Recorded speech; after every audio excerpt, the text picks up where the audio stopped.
अस्सलाम वालेकुम नाजरीन। इमरान खान साहब को गुज़श्ता 2 सालों में अब तक की सबसे बड़ी खुशखबरी मुबारक हो, और वो खुशखबरी ये है कि इस हुकूमत का और मुक़्तदरा का पूरा ज़ोर इस बात पर है कि काजी फ़ाइज़ ईसा साहब को किसी न किसी तरह चीफ जस्टिस रहने दिया जाए।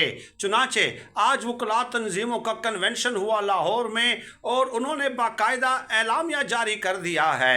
उस एलामिया में उन्होंने कई मुतालबात किए हैं कि सुप्रीम कोर्ट के मुतवाज़ी कोई भी अदालत हम तस्लीम नहीं करेंगे, और इस तरह के आइनी पैकेज के ख़िलाफ़ हम सीसा पिलाई दीवार बनकर खड़े रहेंगे। और साथ ही साथ उन्होंने कहा कि हम 26 अक्टूबर 2024 से चीफ जस्टिस मंसूर अली शाह साहब को देखना चाहते हैं, और उसका नोटिफिकेशन जारी किया जाए। ये इमरान खान साहब की सबसे बड़ी फतह है।